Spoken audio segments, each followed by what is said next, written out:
Hello everybody, welcome. Ceci va être en anglais malheureusement, mais celui qui comprend, s'il vous plaît, restez. Puis on va revenir plus tard avec un autre en français. Okay. So anyways, welcome to our first segment of Can You Handle the Truth? And this is going to be a segment in regards to capitalism, socialism, and communism, and what do they all have in common? And how is it being used against the middle to destroy the middle class?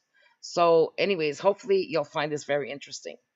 But in debating on how I was going to begin this segment, uh, there's a few things that we've been seeing happening worldwide and even in regards to environment. So, because we just received a huge snowstorm and it's fresh in everybody's minds, especially in Toronto, I wanted to be able to show you something, and you'll, how can I say, you'll be amazed at what you're going to be seeing. And this reverts back to, how they're going to be implementing an environmental pass as well eventually. And it's already in the works, it's almost ready to go. So, because this is, we're going through the other stuff right now, the health pass and all of this. So now we're going to move over to the environmental pass because it's important for you to realize everything that has been happening, how things have been leading up from the past to now, to for them to be able to do all this. This took uh, decades, decades to create and to manipulate, and it all reverts back to effective marketing.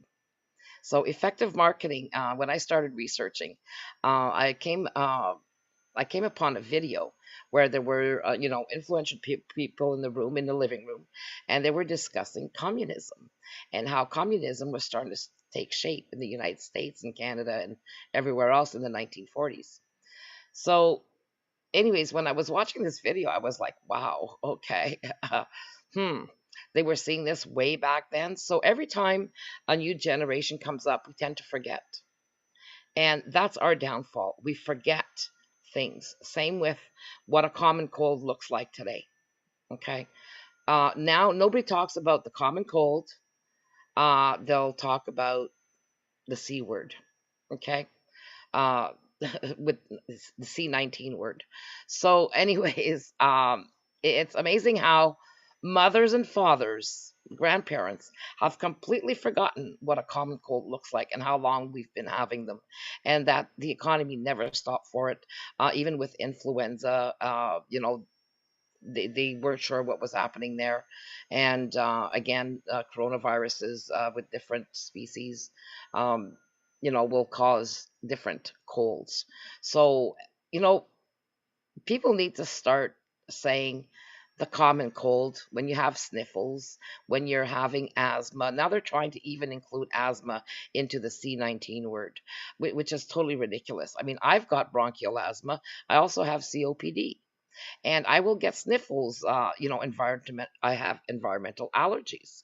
So, again, uh, it's amazing how people forget because now you've got this word in your head, and that was used to manipulate you.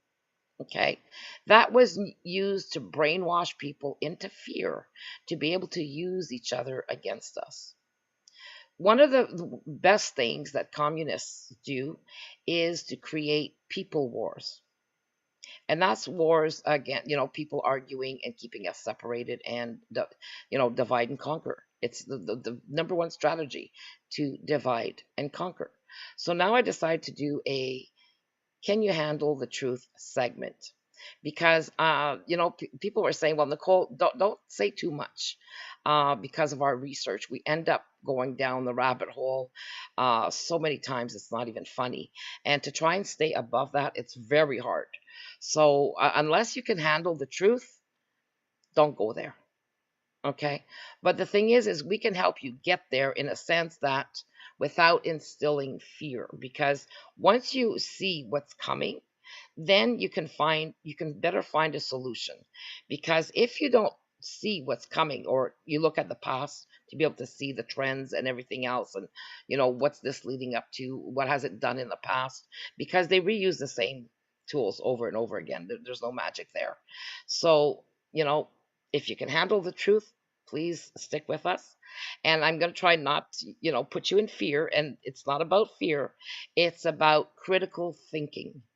If you use critical thinking, there will be no fear, not on your part, because you'll develop a way of assessing what's being said, how they're manipulating words, and doing how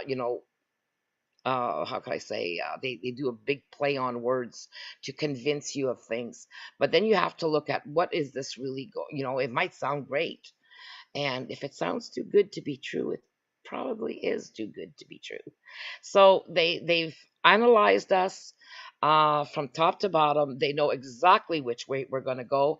It's like putting sheeps or cattle into a maze, and there's two doors. Which ones are going to go this way, and which ones are going to go that way, and which ones are going to stay stuck in the middle?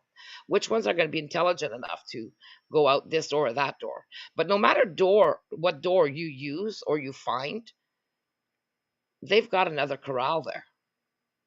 So all you're doing is entering in another corral, because they already know, okay, well, these people, if they think this way, this is how they're going to react. So let's prepare for them. And then if you think this way, that's how, if they go through the other door and they think this way, well, now we've got them over here.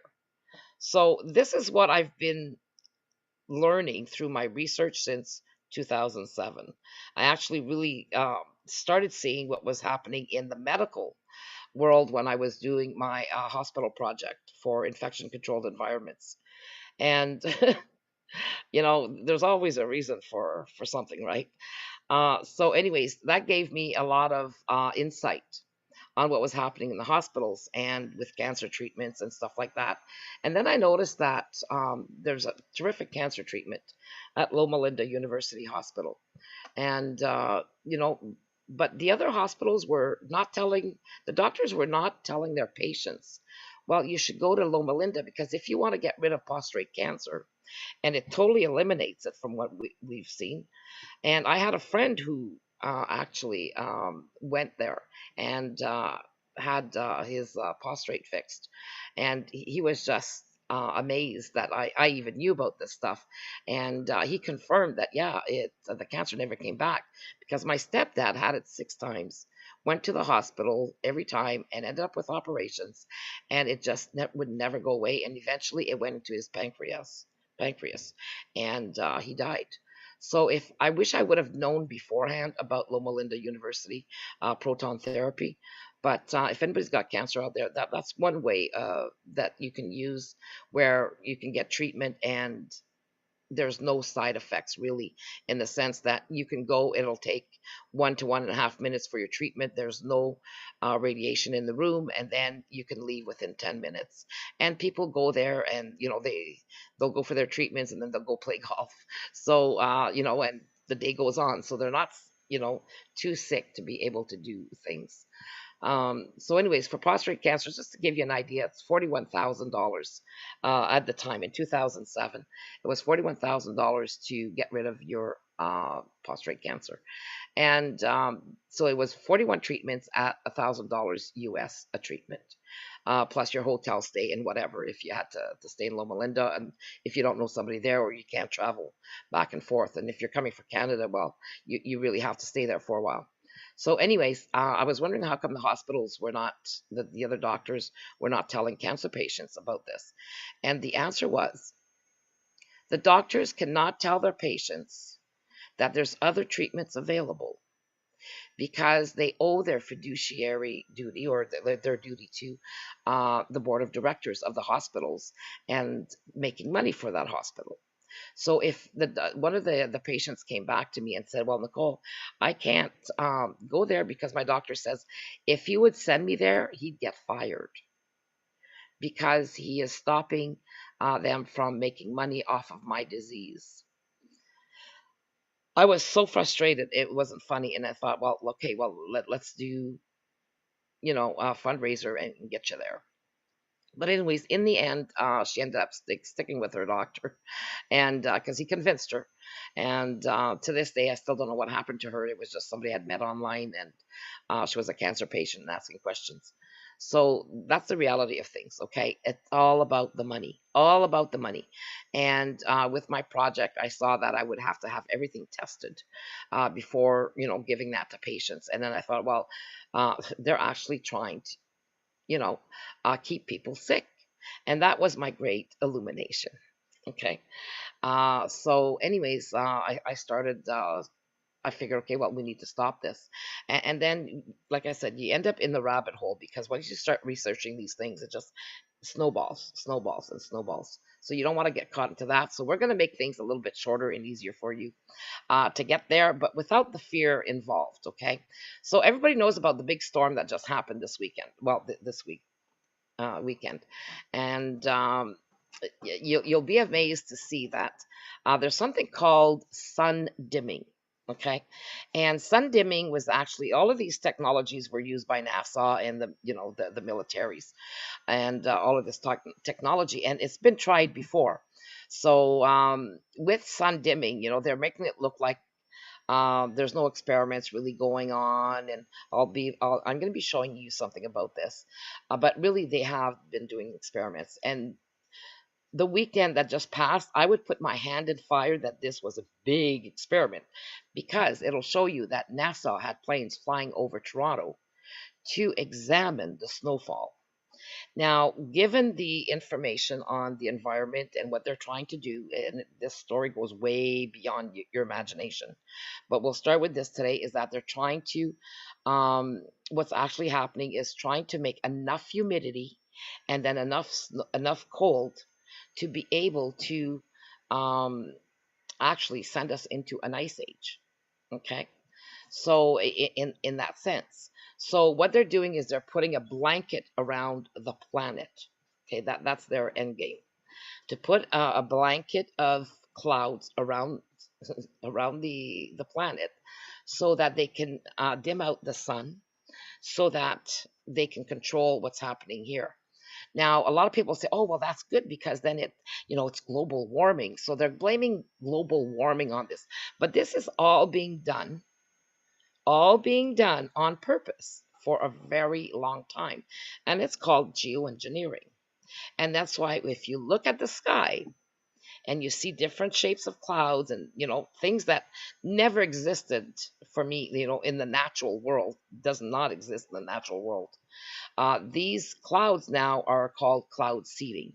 And with the cloud seeding comes aluminum and all kinds of chemicals in there. But now we're going to talk to you today about sun dimming clouds.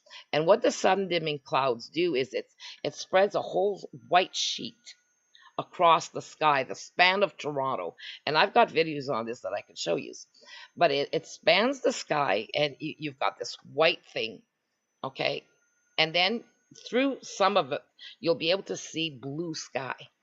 Okay, now you know that that's the blanket. And then underneath that comes the cloud seeding, okay? Because if you say chemtrails, well, you're a nutcase. You have to use the word cloud seeding, okay? And what they do there is the planes are creating these, or not planes necessarily. It's mostly drones.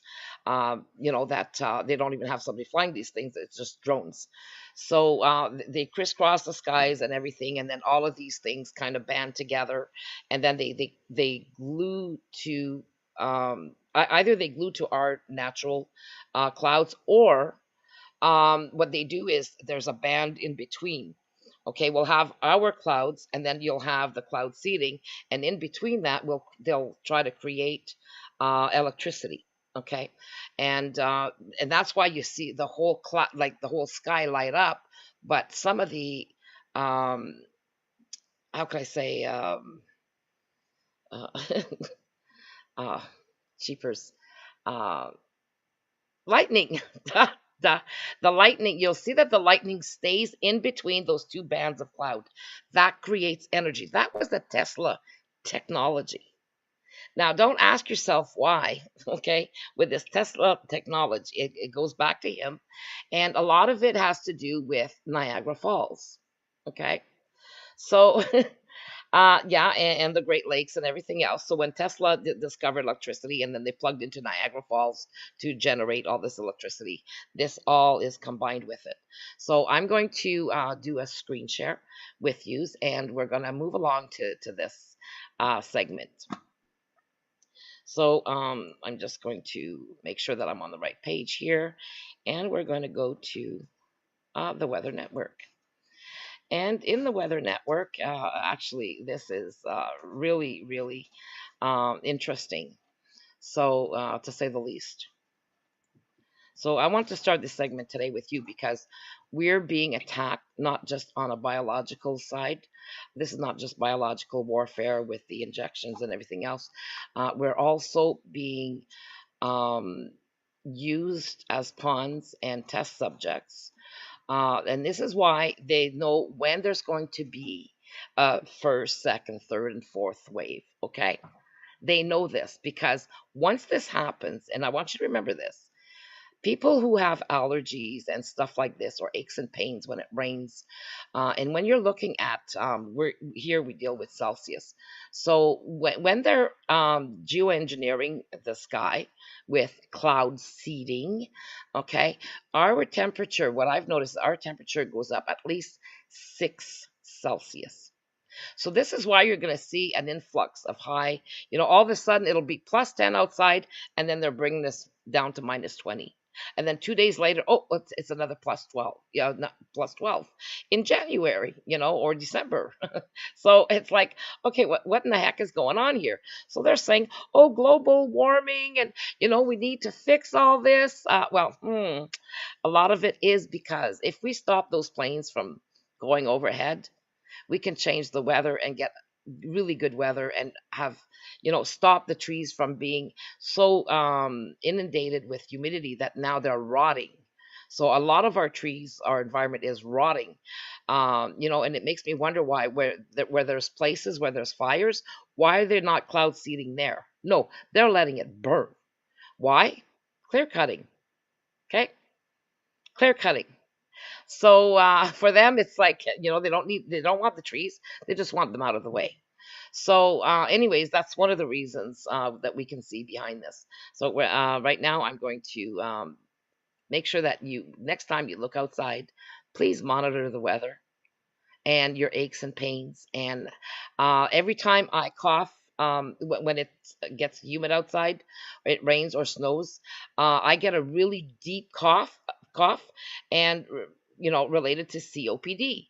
So the sound of my cough is totally different. Once it stops, then my cough gets better, not so deep, and then I'm fine. So if we start getting sunny days, I feel great. But as long as they keep it humid, everybody that I know gets sick. They either get the sniffles, or their allergies kick in, or they're coughing, and but everything kind of changes inside of our bodies because of what we're breathing in. These clouds, okay, these three levels of clouds that they're doing is actually bringing down all of the pollution in the atmosphere and bringing it to our level. So it makes it really hard.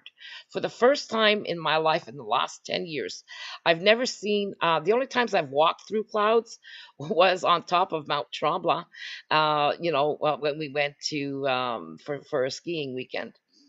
So, and anyways, it was freaky walking into the clouds. But now, on places where the clouds used to be way up high, now they're really low. And it's like, oh my God, what the hell is going on? The clouds are starting to fall on us. Well, that's because of the pressure, okay, coming down, of what they're doing with sound vibration as well as electrical vibrations. Okay, so now we'll move on. Okay, we'll do a screen share here and make sure that you can kind of listen to this. And hopefully we're here. Yeah. So actually, I'm going to stop that one, stop share, because it's a little too big, and I should have went to the other one. Portion of screen, yes. Now share, and there we go. So you can all see this. Okay. So this came out today. It says NASA's snow hunters fly above the GTA during Monday's winter storm. Okay. Now, Wednesday, January 19th, 4:38 a.m., while heavy snowfall and whiteout conditions brought the greater Toronto area's GTA Monday morning commute to a standstill, NASA's P3 Orion flew into the worst of it to conduct the first study of its kind in 30 years. Okay. So here I think we're going to bring the, whoops, that was wrong. Hang on here. That's not what we want to see. The Weather Network, there we go. But there was a video here. So, anyways, here it says you've heard of storm and hurricane hunters, but how about snow hunters? The team of NASA scientists recently headed to the Great White North for what we are best known for, snowstorms. While heavy snowfall and whiteout conditions brought the Greater Toronto Area's GTA Monday morning commute to a standstill, NASA's P3 Orion flew into the worst of it to conduct the first study of its kind in 30 years. So here you'll see the flight path, okay, that they did from Washington. I mean, they could have done this anywhere else. They had lots of snow. Why Toronto? Okay. Uh, well, that's because the biggest span, and what happens is with um, sun dimming, that huge white sheet that they put will go for miles and miles and miles and miles. Okay, and it's bigger than Toronto, and then you'll see that. I mean, we never used to have clouds like that ever. Well, that's not even a cloud. The cloud seeding creates weird clouds, and then you'll see that with the vibration, the clouds are like cut as though somebody cut them, but they cut that with sound vibration. Okay. So here again, see January to 17th, 2022. So in eastern North America, winter storms are frequent events that impact a large percentage of the population, causing public safety concerns and transportation havoc along the roads. Heavy bands of snowfall make up maturely organized winter storms, lacking an understanding in today's numerical models used for forecasting until now, that is. Now, we know that geoengineering has been used for wars to try and control the weather and so that the enemy, is either snowed in or rained on, so that they can have a better chance at winning these battles. So now we go back to this here. It says, upon the forecast of Monday's epic storm, NASA's impacts team investigation of microphysics and precipitation for Atlantic coast threatening snowstorms assembled its research aircraft and took aim at the heaviest snow bands. The flight plan included sections of the Niagara Peninsula, Golden Horseshoe, and GTA, extending through to Guelph. Decked out with a sea of onboard instruments, the team measured various data, all critical to a better understanding of snow particles and the mechanics of a snow band's life cycle. Now, okay, it sounds all good, right? But what they are actually measuring is the chemicals, the effects of the chemicals that they put into the geoengineering, okay, for the drones to spread, as well as the chemicals that they put into the there's a phone, we're just gonna let it go. Anyways, for the geoengineering, and then the sun dimming. Okay, so we're going to be going through that, but I really want to show you, how this kind of relates. Okay, so now it says the research is extremely important to meteorologists and the public alike. Impacts analysis leads to more accurate snowfall forecasting and modeling, which would have a positive domino effect during the winter season. Officials would have more time to plan ahead with preventive measures, transportation warnings, or closures, and overall an improvement to public safety. This would mean a decrease in the frequency of dangerous situations, such as what's transpired on Monday. Now, we knew that, downtown Toronto was going to get affected because of all of the lakes. Now, ironically, there were no snowplows anywhere. Okay, they didn't plow anything. And this is what the people were saying. Well, the plows haven't passed yet. So what did they do? They held back on opening up the roads or keeping the roads salted or sanded. And they did nothing. They did nothing ahead of time to prevent this, which normally they do. So why all of a sudden this time they barely did anything at all? Okay. That's the first question. So now it says watch below, snow headache continues for GTA roads, finally getting cleared. Okay. We're just gonna trucks and vehicles just stuck in the snow all across the GTA. Dozens and dozens and dozens of outstanding calls for service right now. That's how Tuesday started for many people across Toronto and surrounding municipalities after a wintry system dropped close to 60 centimeters of snow on some areas. Some people still shoveling highway ramps to get those that were stuck unstuck. Tow truck operators working overtime to get our city's arteries flowing. I've been in this towing industry for last 10 years, but I never seen something like this before, like getting stuck. Even we couldn't even move around, but at least we know the area, so we know the shortcuts. We are so busy last more than 24 hours after the snowstorm hit GTA. We've been pulling the trucks out of the ditch and then truck stuck in the snow and everything. So it's total chaos in GTA here. It is going to take a big cleanup effort, and that's going to take some time, but the cleanup is well underway. This was a big storm with a large amount of snow. While conditions were blizzard-like in Toronto, YYZ didn't report the actual definition of a true blizzard. But some impressive totals were reached. Downtown Toronto recorded 24 centimeters of snowfall in 3 hours Monday morning. 600 road plows, 200 salt trucks, 360 sidewalk plows are out. And people can see the progress being made and check their streets at the PlowTO map, which can be found at toronto.ca/PlowTO. The City of Toronto declared a major snowstorm condition and deployed special snow removal teams to collect snow and move it to designated snow storage sites. It was surely a snowfall residents would likely never forget. My God, the snow was at least this deep on the road. And it was impassable. People were trying to get through on the street, trying to get into their driveways, beaching themselves in the middle of the road on top of the snow. Officials asking residents for patience and not to head out unless necessary.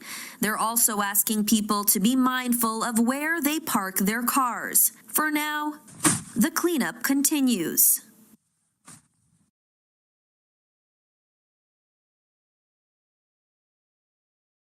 okay. So how interesting was that? So now we're going to go down here. Okay. And that was that. Now we're going to do a stop share. Okay, so very interesting. So now, and that's why you have to wonder what was, this was a trial, people. If NASA was up here, it's a trial. Okay. And also it helps people, create more common cold. Common cold. They can sue me all they want for saying common cold, because that's what coronaviruses are. Common cold, even with if it's coronavirus in a bird, then it becomes influenza. And we've never shut down the economy for that. We've never locked people in. We've never let the seniors die from no treatments and no care, or heartbroken. So we are the resistance if you can handle the truth. Join the PowerShift.ca. Okay, we need your help, and any which way you can, because we are in a biological, psychological, environmental war against humans. Okay, and again, why would they be doing this? People say, why are they doing this? They don't need the money. They no longer need the money. They want this planet. They want to control you.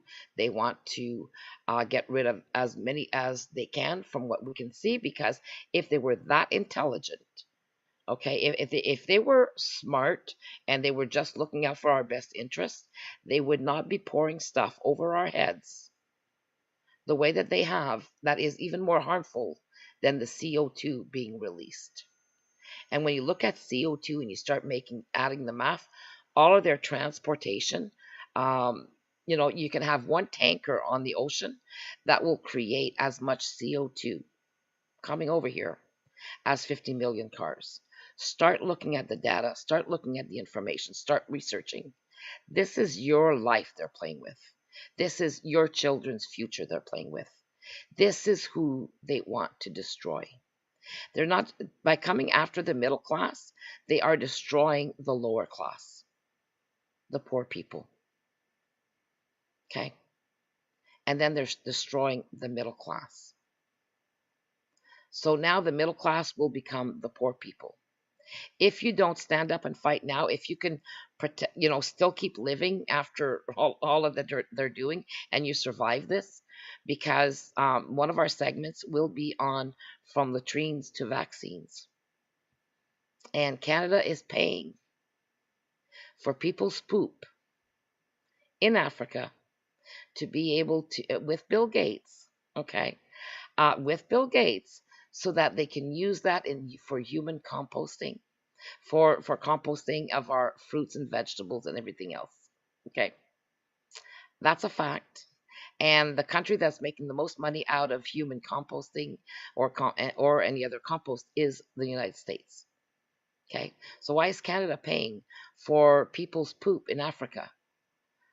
Locked up, they have latrines everywhere, locked up for people to poop in, and then the trucks pick up the poop, and then they're using that for composting. Okay, the new economy. Welcome to reality. From latrines to vaccines, okay, from your poop to your mouth. And that's a study that I worked on that eventually we'll go through all of it, okay, if you can handle the truth.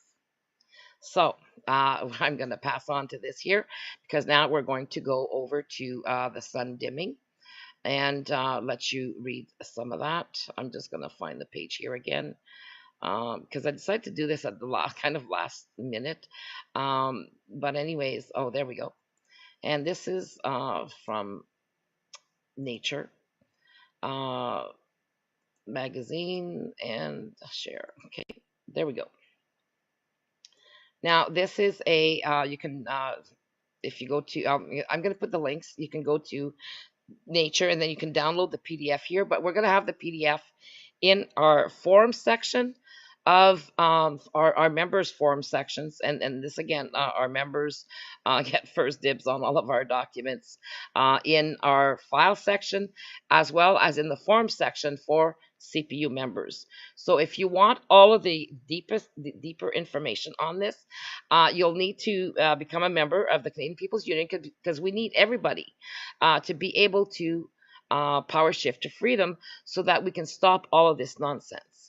And if you don't know about all of this nonsense, you can't fight this. You can't know what's coming. If you're only focused on the C19 word, you will not be ready for this. So first sun dimming experiment will test a way to cool Earth. Research plan to spray sunlight reflecting particles into the stratosphere, an approach that could ultimately be used to quickly lower the planet's temperature. Okay. So here you can see a whole bunch of stuff on global warming, what they're using for global warming. That's their excuse, okay? So solar engineering and U.S. government report says that climate change is real and humans are to blame. No. Well, yeah, humans are to blame. Which ones? The ones at Harvard, the ones at in NATO, the NASA, the United States government, the Canadian government, because everything that's happening to us is the fault of our politicians, because they allow this. Okay? There's nobody else to blame but the politicians, because they're the ones who decide what comes into our countries, what does not, and what can be used. So here you have this gentleman here, homegrown Canadian people, Toronto. I would string him up somewhere, and Ask him some questions. Are you human? Do you still have a soul? Okay. Questions like that. I'm kind of making the joke here, but in reality, you have to wonder, is he that brainwashed or that into himself and into what he's doing that he's not considering the health effects on people's lungs? So here you have Frank Kush and Zenday and David Keith, left to right, in Kuch's laboratory at Harvard University. Okay. Now, Zenday holds up a small glass tube coated with a white powder, calcium carbonate, an ubiquitous compound used in everything from paper and cement to toothpaste and cake mixes. Plop a tablet of it into water, and the result is a fizzy antacid that calms the stomach. The question for but put this in a powder and start breathing that in, and what's it going to do inside your lungs? Okay. Now, the question for day, doctoral candidate at Harvard University in Cambridge, Massachusetts, and her colleagues is whether this innocuous substance could also help humanity to relieve the ultimate case of indigestion. Oh yeah, resolve your indigestion through particles that you're going to be breathing in. Okay, I mean, how stupid can people be? Now, global warming causes by greenhouse gas pollution. So, I mean, they really think people are stupid. So they think that anybody reading this, oh, look at that. They're trying to cure indigestion. Just go outside and open your mouth. Hello. Okay. So, global warming caused by greenhouse gas pollution. Now, the idea is simple. Spray a bunch of particles into the stratosphere, and they will cool the planet by reflecting some of the sun's rays back into space. Scientists have already witnessed the principle in action. When Mount Pinatubo erupted in the Philippines in 1991, it injected an estimated 20 million tons of sulfur dioxide into the stratosphere. The atmospheric layer that stretches from about 10 to 50 kilometers above Earth's surface, the eruption created a haze of sulfate particles that cooled the planet by around 0.5 Celsius for about 18 months. Earth's average temperature returned to what it was before the arrival of the steam engine. So the idea that humans might turn down Earth's thermostat by similar artificial means is several decades old. It fits into a broader class of planet cooling schemes known as geoengineering that have long generated intense debate and, in some cases, fear. Researchers have largely restricted their work on such tactics to computer models. Among the concerns is that dimming the sun could backfire, or at least strongly disadvantage some areas of the world by, for example, robbing crops of sunlight and shifting rain patterns. But as emissions continue to rise and climate projections remain dire, conversations about geoengineering research are starting to gain more traction among scientists, policymakers, and some environmentalists. That's because many researchers have come to the alarming conclusion that the only way to prevent the severe impact of global warming will be either to suck massive amounts of carbon dioxide out of the atmosphere, or to cool the planet artificially, or perhaps more likely both. If all goes as planned, the Harvard team will be the first in the world to move solar geoengineering out of the lab and into the stratosphere, with a project called the Stratospheric Controlled Perturbation Experiment, SCOPEX. The first phase, US $3 million test, involving 2 flights of a steerable balloon 20 kilometers above the southwest United States, could launch as early as the first half of 2019. Okay. They started testing 2019. Remember 2019, that summer? What happened to a lot of kids in Michigan? They had over 24,000 cases of asthma. Okay, kids and seniors coming into the hospitals with asthma. And I was paying attention back then. So we could go back and we can show you the stats from that. Okay, the summer of 2019. Now, once in place, the experiment would release small plumes of calcium carbonate, each of around 100 grams. Now, I also read somewhere else that they're using silica. Okay, silica. So even though silica sounds like okay, it's good for the skin and things like that. Well, this is a different compound because when they deal with silica, they have to wear the PPEs. Okay. So now we're going to go back to this. Roughly equivalent to the amount found in an average bottle of off-the-shelf antacid. The balloon would then turn around to observe how the particles disperse. Okay. The test itself is extremely modest. Dye, whose doctoral work over the past 4 years has evolved building a tabletop device to simulate and measure chemical reactions in the stratosphere in advance of the experiment, does not stress about concerns over such research. She says, I'm studying a chemical substance, she says. It's not like it's a nuclear bomb. Hello? It's not like it's a nuclear bomb? Huh. Nevertheless, the experiment will be the first to fly under the banner of solar engineering. And so it is under intense scrutiny, including for some environmental groups who say such efforts are a dangerous distraction from addressing the only permanent solution to climate change, reducing greenhouse gas emissions. The scientific outcome of SCOPEC doesn't really matter, says Jim Thomas, co-executive director of the ETC Group, an environmental advocacy organization in Val-David near Montreal. Did you hear this, people? The scientific outcome of SCOPEC doesn't really matter, says Jim Thomas, co-executive director of ETC Group, an environmental advocacy organization in Val-David near Montreal, Canada, that opposes geoengineering. These people need help. Okay? These people need help. They've been fighting geoengineering for quite some time, and many others, but nobody wants to listen. It goes on deaf ears. They will not change this alone. This is why it's important to go to the CPU and to join the CPU. Now, this is he says, this is as much an experiment on changing social norms and crossing a line as it is a science experiment. Aware of this attention, the team is moving slowly and is working to set up clear oversight for the experiment in the form of an external advisory committee to review the project. Some say that such a framework, which could pave the way for future experiments, is even more important than the results of this one test. SCOPEX is the first out of the gate, and it is triggering an important conversation about what independent guidance, advice, and oversight should look like, says Peter Fromoff, chief climate scientist at the Union of Concerned Scientists in Cambridge, Massachusetts, and a member of an independent panel that has been charged with selecting the head of the advisory committee. Getting it done right is far more important than getting it done quickly. So joining forces in many ways, the stratosphere is an ideal place to try to make the atmosphere more reflective, aluminum.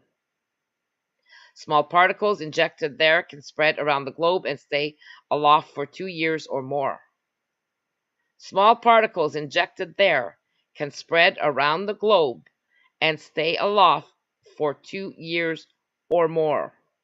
If placed strategically and regularly in both hemispheres, they could create a relatively uniform blanket that would shield the entire planet. Now, I heard about this, people, in 2009. 2009. Okay? And then people wonder how come I couldn't stop crying. Hello? So anyways, I went down the rabbit hole in 2009 and discovering all of these things. And then I had to just, it took over my life. It really took over my life. So it says here that the process does not have, the process does not have to be wildly expensive. In a report last month, the Intergovernmental Panel on Climate Change suggested that a fleet of high-flying aircraft could deposit enough sulfur to offset roughly 1.5 Celsius of warming to around $1 billion to $10 billion per year. And then what effects is it causing on people's lungs, on our crops, I walked out one day and our vehicle was covered in white specks, like chalk, and you had to scrape it off because even rain or hosing it down wasn't taking it off. You had to scrape it off. And this goes into our lungs, people. Now you're going to see the picture here. Global intervention, one way to cool the planet quickly would be to make the sky block more sunlight, but predicting the knock-on effects, both positive and negative, remains a major challenge. So here I'm going to try to bring this down for you because the picture is really big. Okay, so I'm just going to move this here, try and get that in there, and see if I can. Okay, so here it says high-flying planes could release small particles into the stratosphere to reflect incoming rays. One estimate says this could reduce global temperatures by roughly 1.5 Celsius for less than US $10 billion a year. Who's involved in this? Bill Gates. Bill Gates. Bill Gates. Okay. Now, researchers aim to release calcium carbonate into the stratosphere next year to test some aspects of solar engineering. So is it really calcium carbonate, or is it the silica? Or is it both? And including aluminum, if they want it to reflect, right? And so now here it says cooler temperatures and more scattered light could promote the growth of forests and other ecosystems, locking more atmospheric carbon anyway, carbon away. Now, humans are made of we are CO2. So does that include destroying all the CO2, including humans? Got to ask the question because it sure as hell looks like it. Now, dimmer skies could shift global precipitation patterns, pulling water resources from some areas. Without action on greenhouse gases, the oceans would continue to absorb carbon dioxide and grow more acidic. No, the waters are always purify itself, okay? So, and the earth has a system. Now they are actually tampering with nature, physically tampering with nature, and then causing havoc not just on the planet, but on citizens and everybody as well. Children and seniors with ailments. Now, crops would benefit from reduced heat stress, but lower levels of direct sunlight could hamper growth. Okay? So, damned if they do, damned if they don't. So now you could keep reading about this here. I'm just going to come back and make this bigger. Okay. Get back to normal here. So now most of the solar engineering research so far has focused on sulfur dioxide, the same substance released by Mont Pinatubo, but sulfur might not be the best candidate. In addition to cooling the planet, the aerosols generated in that eruption sped up the rate at which fluorocarbons deplete the ozone layer, which shields the planet from the sun's harmful ultraviolet radiation. Sulfate aerosols are also warmed by the sun, enough to potentially affect the movement of moisture and even alter the jet stream. There are all of these downstreams effects that we don't fully understand, says Frank Kush, an atmospheric chemist at Harvard and Scopex principal investigator. The Scopex team's initial stratospheric experiments will focus on calcium carbonate, which is expected to absorb less heat than sulfates and to have less impact on ozone. But textbook answers and even Day's tabletop device can't capture the full picture. We actually don't know what it could do because it doesn't exist in the stratosphere, Cruz says. That sets up a red flag. Scopec aims to gather real-world data to sort this out. The experiment began as a partnership between atmospheric chemist James Anderson of Harvard and experimental physicist David Keith. I would take away his citizenship for Canada for doing this. Who moved to the university in 2011. Keith has been investigating a variety of geoengineering options off and on for more than 25 years. In 2009, while at the University of Calgary in Canada, he founded the company Carbon Engineering in Squamish, which is working to commercialize technology to remove carbon dioxide from the atmosphere. After joining Harvard, Keith used research funding he had received from Microsoft co-founder Bill Gates to begin planning the experiment.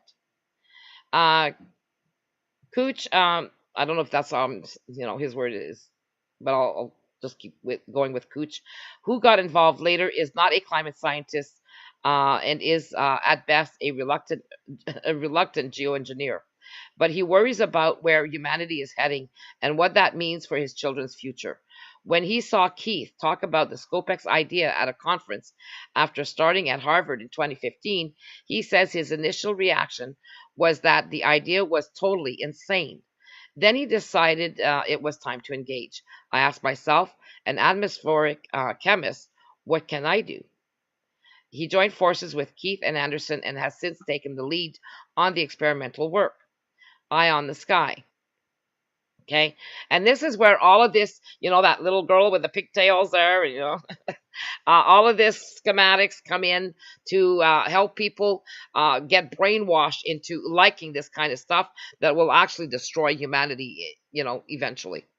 So, Eye on the Sky, already Scopex has moved further along than earlier solar engineering efforts. The UK stratospheric particle injection for climate engineering experiment, which sought to spray water 1 kilometer into the atmosphere, was cancelled in 2012, in part because scientists had applied for patents on an apparatus that could ultimately affect every human on the planet. Everything they do in the skies affects every human on the planet. That's, that you don't need to be a critical thinker to figure that one out. Now, Keith says that there are no patents on any technologies involved in the Scopex project. No patents. They don't need one. They've got the blessing of the United States military, the blessings of the United States government, and the blessings of the Canadian government to do experiments right across the board, in North America. And Bill Gates funding. So here it says, and U.S. researchers with the Marine Cloud Brightening Project, which aims to spray saltwater droplets into the lower atmosphere to increase the reflectivity of ocean clouds, have been trying to raise money for the project for nearly a decade. So they're saying, well, they're not going to be able to do this anyway. So their way is the best. Okay. So although Scopex could be the first solar engineering experiment to fly, Keith says other projects that have not branded themselves as such have already provided useful data. In 2011, for example, the Eastern Pacific emitted aerosol cloud experiment pumped smoke into the lower atmosphere to mimic pollution from ships, which can cause clouds to brighten by capturing more water vapor. The task was used to study the effects of marine clouds, but the results had a direct bearing on geoengineering science. The brighter clouds produced a cooling effect of 50 times greater than the warming effect of the carbon emissions from the researchers' ship. Keith says that the Harvard team has yet to encounter public protests or any direct opposition. Aside from the occasional conspiracy theorists, the challenge facing researchers, he says, stems from a fear among science funding agencies that investing in geoengineering will lead to protests by environmentalists. What about regular citizens?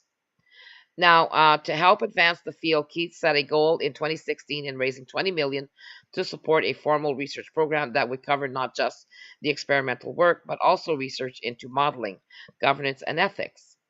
He has raised around $12 million so far, mostly from philanthropic, sources such as Gates.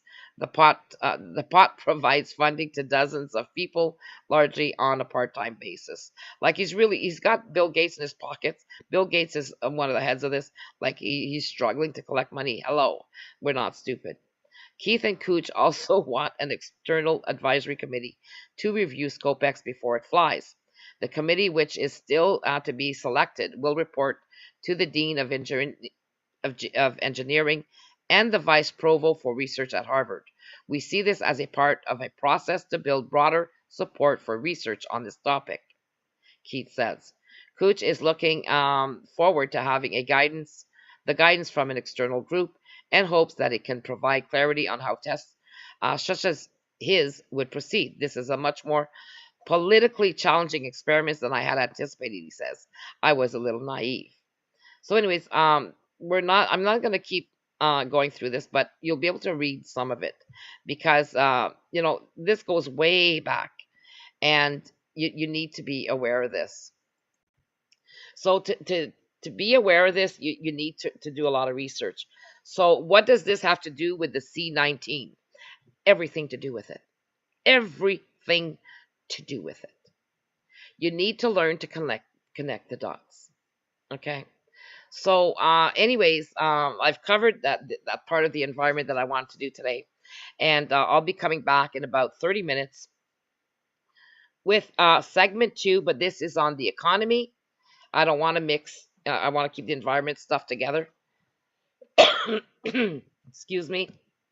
And anyways, I'm kind of, I'm going to say, dumbfounded at the fact that NASA was here. So, who is not to be trusted as far as I'm concerned. But anyway, testing and, but they knew. They knew ahead of time. They knew this was coming. They set it up. Okay. So I'm going to put the links there, and the documents that we find will be in our website, thepowershift.ca. And once you become a member of the CPU, the Canadian People's Union, in our website, then, because the PowerShift is a project of the CPU, then you get the membership access to all of our important documents to educate yourself. But if you want to survive 2022, you need to be educated. You need to work with critical thinking. Really advance your critical thinking skills so that you can learn between the lines, the words that they're using and everything else, how they're trying to, and then you have to understand the Delphi techniques, and then the techniques that the RAND Corporation uses against people to manipulate us, how they've manipulated the university students, the college students, the high school students.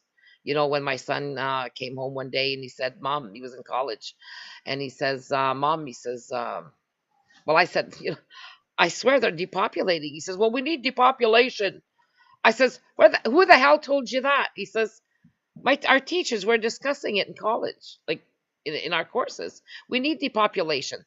And I went, listen, if you believe in depopulation, then you need to get the first in line. Because what makes you think that your life is more worth than anybody else's on this planet? Okay. Now, another thing that he was in shock, because in his mind, oh yeah, depopulate the others. And I thought, I've never raised you like this. I was so upset that my own son would come back and regurgitate that. With everything that we've done all our lives that he's seen in the defense of children and everything else, and what drives me, and 18 years old, that comes out of his mouth. I was not a happy camper. So they've been brainwashing our kids. That's danger number one. They've been brainwashing everybody over this C19 thing. Not good. These people who got brainwashed are willing to give away their rights, and our rights, and the rights of the Indigenous nations, which today too we're going to do another segment as well. I'm going to be doing segments all day, because we need to raise funds, we need to raise awareness, and many sections. And now the Indigenous nations, most of the band council chiefs are now going to be titled mayors. What's really going to happen to their territories once the band council, which is an arm of the Canadian government, because the people can get together and sue them, it is an arm of the Canadian government. So an AFN, who is filled with band council chiefs, is a controlled opposition, as far as I'm concerned. So although some of the band council chiefs are there and, might not even realize what they're doing or where that's headed or how they're being manipulated, they need to wake up real soon. very soon, because they've been brought into this World Economic Forum BS, okay, thinking that, oh, now they're going to deal at the international level. To hell with Canada and the provinces, we're going to deal at the international level, without realizing they just destroyed their entire heritage.